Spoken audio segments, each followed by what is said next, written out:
Eu já quero saudar a todos com a paz do Senhor. Amém! Sejam todos bem-vindos. Você não está em outro lugar, senão na casa do Pai, na casa de Deus.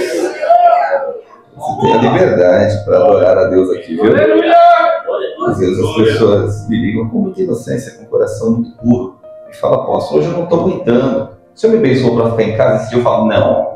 Hoje é o dia que você tem que glorificar o nome do Senhor. O dia que você fala: olha, hoje eu estou bem, você está liberado, pode ir lá, vai lá. Mas hoje não, hoje é dia de adorar, bem dizer, e glorificar o nome do Senhor. Ainda é o melhor remédio que se tem.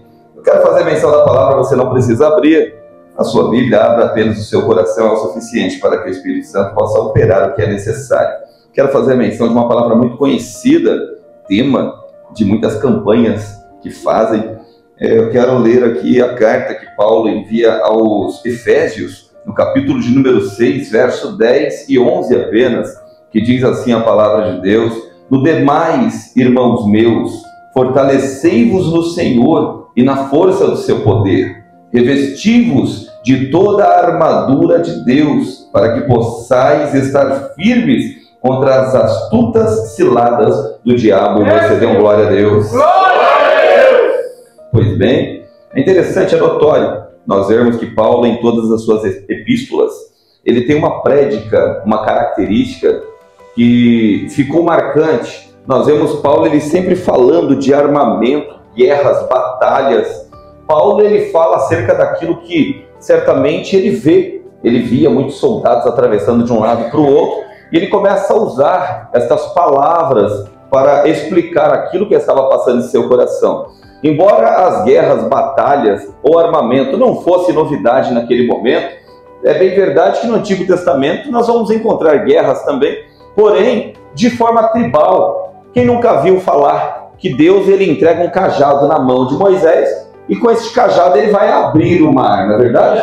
Então Deus ele utiliza de suas ferramentas ou de suas armas, que um homem cheio da presença de Deus, nós encontramos depois de Moisés, nós vamos poder ver Sansão em Juízes com uma queixada de jumento derrubando 1000 homens. Essa era a arma naquele momento, ele pegar uma queixada de jumento e derrubar 1000 homens. Davi, ele com apenas um estilingue derrubar um gigante, e com uma harpa ele expulsar demônios. Às vezes é tão difícil, as pessoas elas clamam, gritam, choram, falam em línguas e o demônio fica olhando para ela. Davi tocava, glorificava, bendizia e o demônio saía.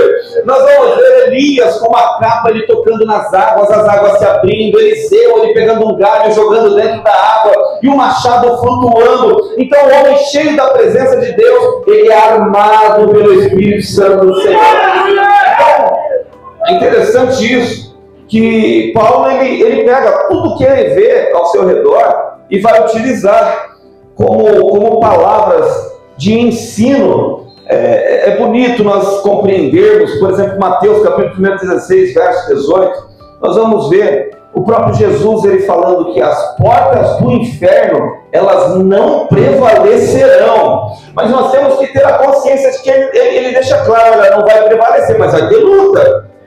Mas ele deixa claro, não vai vencer, a luta vem, mas a vitória é garantida. Ela não vai prevalecer, vai se levantar, mas vai levantar para cair. Deuteronômio vai dizer que por um caminho vai vir contra ti, mas por 7 terão que bater em ti. Tiago vai falar, resistir ao diabo e ele fugirá de vós.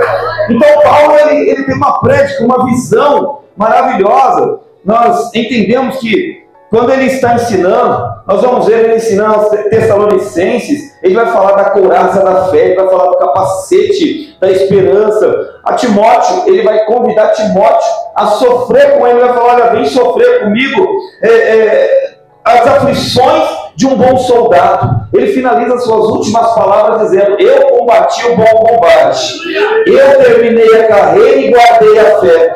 Nós vemos que são palavras que ele tinha um objetivo, ensinar, mas era dentro de tudo que ele via. Aos Colossenses ele vai falar acerca de combate, e aos Coríntios, é interessante, é bonito isso, que ele vai falar, as armas da nossa milícia não são carnais. A todo tempo, então, ele está falando, olha, tem guerra, mas tem resultado vindo do céu. Tem batalha, mas Deus também vai dar a arma necessária que nós precisamos. E quando ele chega no livro de Efésios, ou na carta aos Efésios, no primeiro capítulo ele vai falar acerca das bênçãos espirituais, no segundo capítulo ele fala da graça, no terceiro capítulo ele fala da vocação ministerial, no capítulo de número 4 ele fala da unidade da fé, capítulo de número 5 do amor e da pureza, quando chega no capítulo de número 6 ele fala de pais e filhos, patrão e empregado, mas quando chega no verso de número 10, ele vai usar uma prédica muito forte para o ser humano compreender. Ele vai falar: não demais, irmãos meus, fortalecei-vos no Senhor e na força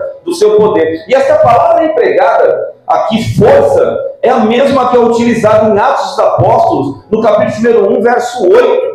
Isto no grego é kratos. E kratos não é uma força que se exerce, é uma força que se recebe. Não é uma coisa que se conquista, é uma coisa que se adquire. Não é uma força que nós vamos exercitá-la. No momento certo, Deus vai derramá-la. E quando ela é derramada, o Isaías, profeta, ele vai dizer que pode até esperar, pode até correr, pode até se cansar, mas aqueles que esperam no Senhor renovarão as suas forças. Aquele que consegue esperar tem força liberada no céu para ser derramada.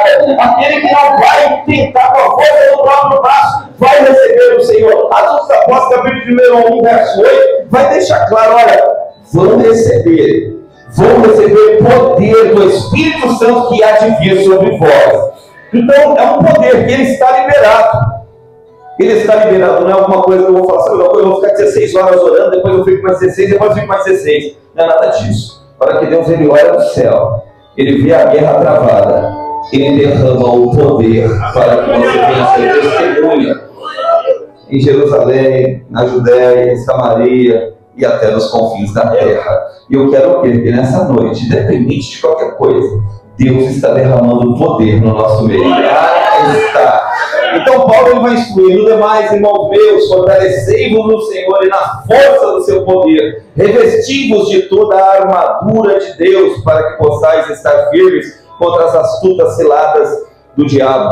Ele vai catalogar, ele vai mostrar quais são as peças que compõem essa armadura. Ele vai falar da importância do cinto, da couraça, do calçado, do escudo, do capacete, e ele vai falar da espada. Mas de tudo isso, antes disso, não adiantava ter adquirido nada disso, se não tivesse recebido a força que é necessária para adquirir isso. E eu creio que nessa noite, Deus ele vai derramar a força que é necessária. Deus ele vai derramar o que é preciso para que nós venhamos vencer as batalhas que estão travadas em nossas vidas. Você crê que hoje Deus destrava situações na tua vida? Eu creio que hoje Deus está renovando as nossas